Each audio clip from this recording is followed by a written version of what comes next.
All right, so this video is an introduction to critical thinking. The first question I want us to think about is the question, what is critical thinking about? And it basically covers a number of questions that center around two topics, arguments and rationality. So the basic question of what is an argument and also what are the different kinds of arguments is part of critical thinking. What makes a belief rational? What determines what we should believe? How do we identify arguments? So that would be figure out if someone is making an argument at all. Sometimes people say things and there's an argument, and sometimes people say things and there's not an argument. We're going to talk about some examples of those soon, but part of critical thinking is identifying when someone is making an argument. And then how do we reconstruct arguments? So once we've sort of determined that someone is making an argument, how do we figure out what argument they're making? And then finally, how do we evaluate arguments? So we've said this person is making an argument, we've figured out what argument they're making. Then how do we decide if that's a good argument or not? And how do we decide if that argument gives us a good reason to believe the conclusion or not? So let's start by talking a little bit about arguments. An argument is a set of statements, and these statements include at least one premise and at least one conclusion. The premises support the conclusion. They're reasons or evidence for the conclusion. And the conclusion is a statement that's being argued for. It's a statement that the author wants you to believe. So here's an example of an argument, and many of the arguments that we'll see and deal with are going to be in what's called standard form. Standard form means that the premises are clearly written as statements and numbered, and then the conclusion is also written after those as a statement on its own line. So you'll see this. So premise one of this argument says, if you're in Toronto, then you're in Ontario. Premise two says you are in Toronto, so the conclusion says you are in Ontario. And I like standard form a lot because it makes it clear exactly what the premises are and exactly what the conclusion is. And then ideally, it's easy to see if the premises support the conclusion. And then we can also easily see, are these premises true or false? So notice in this case, the premises clearly support the conclusion. If the premises are true, that's good reason, good evidence to believe the conclusion. And then the statement being argued for, the conclusion, is that you are in Ontario. Arguments are everywhere. We see arguments all the time. And when we learn how to identify and reconstruct and analyze arguments, this can help us when we're reading or listening to other people. It can help us figure out, well, what exactly are they saying? What's the argument here? And then does this actually give me a good reason to believe the thing they want me to believe or not? But it can also help us kind of clearly think through an issue for ourselves. You might think, oh, that's a good reason to believe this thing. And then you can use this skill of argument analysis to figure out, is this actually a good reason? Or is this just, sometimes we believe things because we want them to be true or for reasons that aren't arguments or aren't good arguments. So it can kind of help us clearly weigh our own reasons for and against believing certain things too. So there's basically three main steps of argument analysis, and we've sort of previewed these already, but we're going to talk about them all in more detail. So the first is identifying an argument, and that's when you're listening to someone or reading someone or hearing someone speak, figuring out, is this person even making an argument at all? The second step of argument analysis is reconstructing the argument. So figuring out what argument is this author making. And I think in many cases, writing down their premises, numbering them, and then writing out their conclusion is the most clear and helpful way to do this. Remember, that's called standard form. So reconstructing arguments in standard form is something we're going to focus on a lot. And then the third step of argument analysis is evaluating the argument. So determining, is this a strong argument? Does this give me a good reason to believe the conclusion? And we'll see that some arguments people make are strong arguments, and sometimes people make arguments that are not very strong arguments. So this step is really important because it'll tell us if this argument actually gives us a reason to change our beliefs or not. So let's talk a little bit more about each of these steps. Step one is identifying an argument. So notice not all writing or speaking, even writing and speaking about controversial issues, necessarily contains arguments. So here's a few examples of things that aren't arguments. Sometimes writing is just purely descriptive. So all it tells us about is a series of events, or maybe it describes something, but it isn't giving you an argument. Some news, of course, not all news, some news does not fall into this category, but sometimes when you read a news article that's just trying to describe something that happened, it would be this. It would say, here is a series of events, or here is a description of what this house looks like or something. That often wouldn't contain an argument because it's just describing something. It's just telling you about the way something is. In other cases, and this would be a case where something might involve something controversial, but wouldn't contain an argument. A text is just telling us an author's opinion, but it doesn't always give an argument for it. And maybe the author would sometimes even throw in a jab for people that disagree with the author, or use very strong language to tell us their opinion. That doesn't mean there's an argument either. So if, an author might just say, I think abortion's wrong, that isn't an argument. That's just telling us the author's opinion about something. And they would need to say more if they were going to actually give us an argument that abortion is wrong. So that's step one. Identifying whether text has an argument. Step two would then be reconstructing an argument. Arguments are not always presented, written, or stated in the most clear way. And sometimes a text might contain some stuff that's an argument and some stuff that's not. Sometimes a text might contain multiple arguments, but they're jumbled together and premises of different arguments are all in different places and out of order. And that's why I think standard form is so helpful. It basically enables us to take a text that contains arguments. Remember, we've identified the argument, and then say, here are the author's premises, and then this is the conclusion that the author wants us to believe. And that not only helps us see what the author is saying more clearly, but also helps us with the third step. The third step is evaluating an argument. So let's begin by talking about what evaluating an argument is not. Now, evaluating an argument does not concern rhetorical power. Is this argument convincing? Is this argument making a lot of people believe the conclusion? An argument can be very convincing, but that doesn't mean it's a good argument. And I think political debates are often an example of this. People tend to be convinced by arguments in political debates for a large variety of reasons. Maybe they like the party that the candidate is for. Maybe they think the candidate is smart or attractive, or has a really nice voice or has a nice family. These are reasons that people might find an argument convincing, but it's not a good reason to believe the conclusion of the person's argument. So rhetorical power isn't the main thing we're going to be thinking about when we're evaluating arguments. The second thing that evaluating an argument doesn't concern is an argument's literary merit. The literary merit of an argument concerns whether it's original, whether it's well written, or whether it's interesting. You could have a very clear argument. You could have a new argument that no one's ever made. You could have a really interesting argument that contains maybe jokes and stories, and it's really fun to listen to. But again, this doesn't mean that it's a good reason to believe the author's conclusion. This might tell us other things about the author. Maybe they're a very good speaker. Maybe they're a clear thinker. But again, this doesn't necessarily give us a reason to believe the thing that that author is trying to convince us of. So those are things that evaluating an argument is not about. Here's what evaluating an argument is about, and that's rational strength. Rational strength concerns the question, does an argument provide a good reason to believe the conclusion.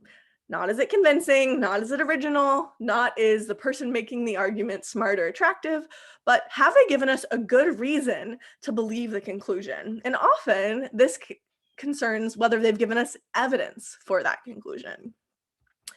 So an argument that is rationally strong may or may not persuade people. Unfortunately, we're convinced by a lot of things, including rhetorical power and literary merit.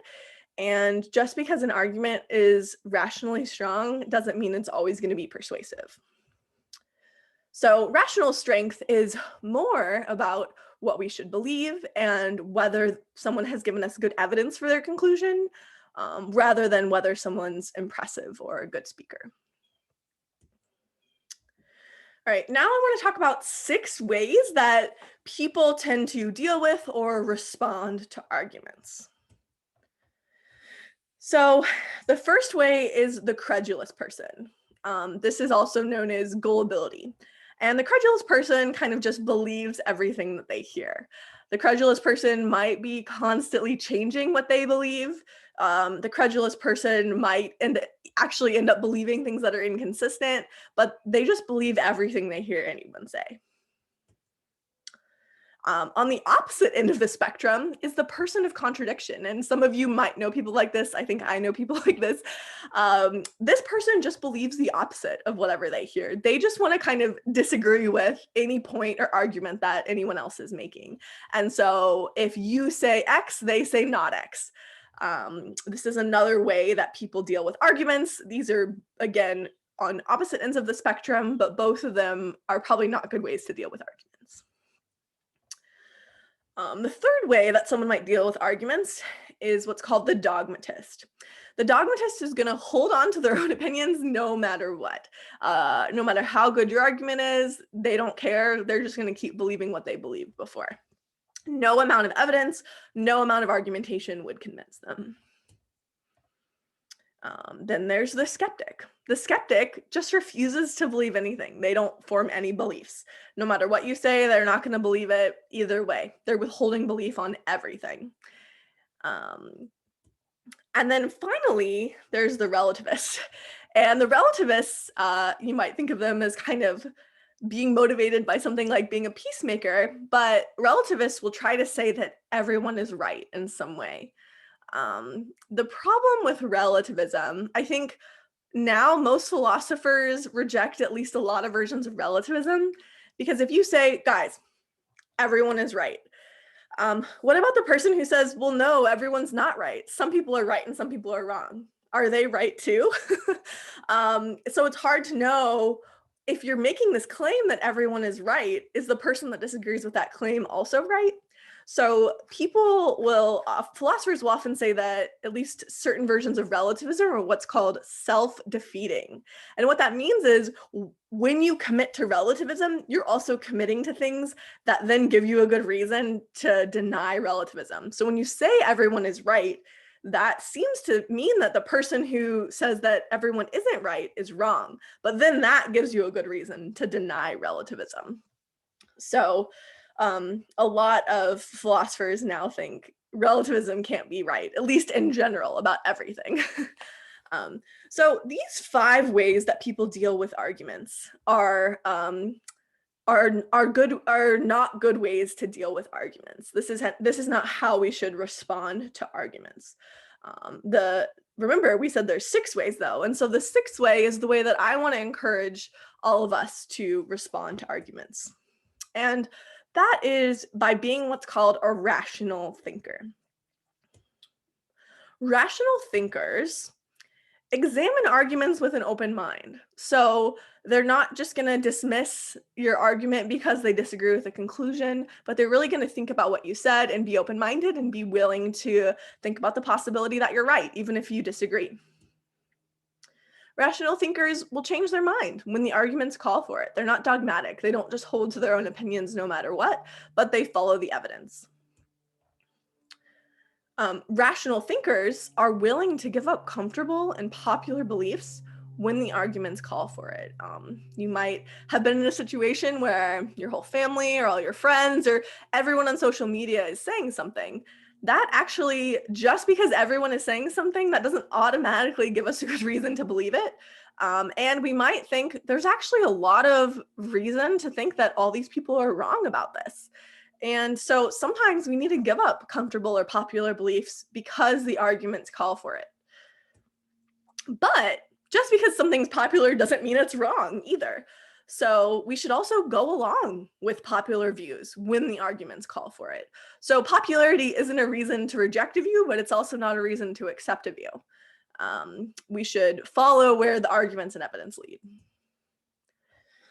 And rational thinkers also form beliefs on good evidence, even if the evidence isn't perfect. So this corresponds to the view we were talking about in the previous slide that was called skepticism, which is the view that you don't hold any beliefs at all. And what's interesting is you might say, well, why would we form beliefs on only good evidence if there's a chance we could be wrong? We do need to have perfect evidence. You might think maybe the skeptic is at least right about that. We really shouldn't form a belief until we know we can't be wrong, until we know our evidence is perfect. But I'll link a video on philosophical skepticism in the description if you're interested in this. But here's the basic problem with that, is that we can doubt a lot, if not almost everything that we believe. So you might think, I know there's a microphone in front of me and I know there's a table in front of me and I have perfect evidence for those. But there are possibilities, even if very far-fetched, that I'm wrong about those things. I could be dreaming. In a lot of cases, when you're in a dream, you think it's real life and you don't realize that you're dreaming. You could be in the Matrix, and it could be that this whole world around me is actually a simulation, and I'll wake up and realize that this other world is the real world. The world I'm experiencing right now is just a simulation. So even my evidence for things like there's a table in front of me, there's a microphone in front of me, these things I'm clearly perceiving and sensing right, like immediately, that evidence isn't absolutely 100% perfect. But you could argue we still have pretty good evidence for those things.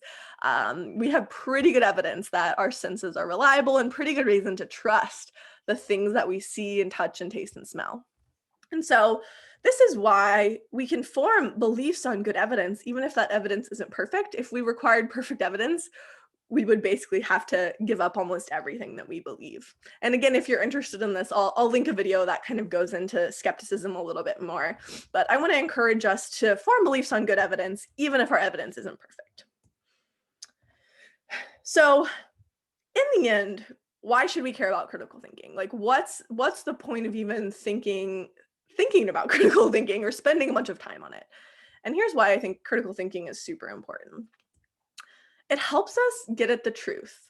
When we form beliefs without really thinking through what the arguments are and whether they're good arguments and going through our 3 steps of argument analysis, I think we're a lot less likely to get at the truth than if we really think through why we believe these things, look at the arguments on both sides, and think about whether they're good arguments. And the truth is important. The truth is something we should strive for. We shouldn't just be happy with false beliefs. So I think getting at the truth should be something we all care about, and I think critical thinking helps us do that better.